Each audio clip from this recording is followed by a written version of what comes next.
Hi guys! Good afternoon to everyone. Now is June 16, 2025, Monday. And thank God at last and finally dumating na ang in-order ko na UV light para sa cold fish pond ko guys. Yung violet na ilaw guys na nagpapalinaw ng tubig. Yan. Kasi yung old UV light ko nasira na. Nag-order ako ng bago guys. So, sa mga naghahanap ng UV light dyan guys, tingnan nyo ang link ko guys. Mag-unboxing tayo guys kung good ang quality. Magpapasalamat tayo kay seller talaga guys. Ito guys oh, UV light. Mag-unboxing tayo guys. Ngayon lang to dumating guys. Bago lang. Uy, naka-double pack.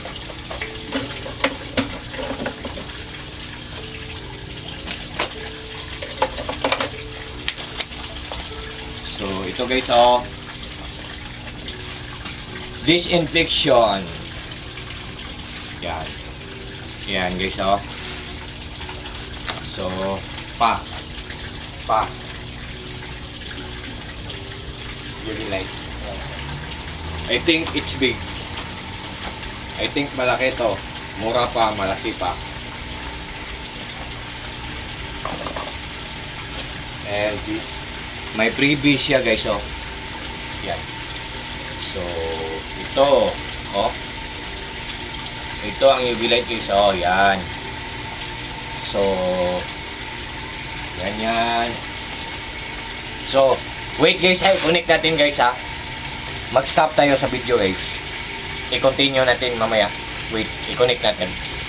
Wait guys, ha.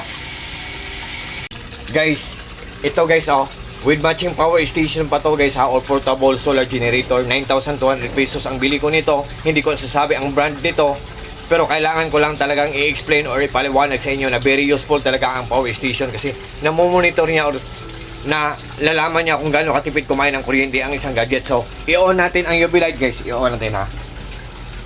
Oh, naka-on na. Tingnan natin kung ilang watts ang nakukuha niya. Yan guys. Sabi ng power station ko guys, 6 watts lang siya guys.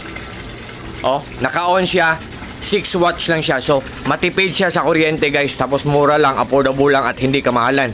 So, sa lahat ng naghahanap dyan guys, just click my link, just trust me and just try. Subukan nyo lang guys. For sure talagang hindi kayo mag-regret. For sure talagang hindi kayo maghihinayan. Tapos, hindi pa kamahalan or affordable lang or mura lang. Mura lang. Wait guys ha. Wait. Ilagay natin doon sa filtration system ko guys ha. Wait guys ha. Wait guys. Wait lang guys. Guys, nakaano na. Nilagay na natin guys oh. So ayan guys oh. Yan. UV light guys, 6 watts lang siya. Mura lang, affordable lang at hindi kamahalan. Sa lahat ng mga fish keepers dyan guys na naghahanap ng UV light, just trust me, just click my link and just try guys. Subukan nyo lang guys. For sure talagang hindi kayo mag-regret. For sure talagang hindi kayo maghihinayang kasi may power station ako. Sabi ng power station 6 watts na siya. Pero kahit umaga oh, ang lakas-lakas ng light niya. How much kung gabi na? Diba guys? So ito ang pad natin guys ha. Maliit lang, simple lang. Ito ang power station ko. 9,000 pesos, 9,200 pesos ang bili ko nito. Malalaman niya or mamomonitor niya kung gaano katipid kumain ng kuryente ang isang gadget, pero hindi ko isasabi ang brand guys. So guys, to all my friends dyan, especially na sa palaging nagsusuporta sa mga, especially na sa palaging nag-order sa mga products ko, sa links ko, sa Yellow Basket ko, thank you so much yung lahat guys. At sa mga fish keepers dyan na naghahanap ng mga UV lights dyan guys, itry nyo ang product ko guys, nandyan sa link ko. Good afternoon to everyone and God bless us all. Bye-bye guys.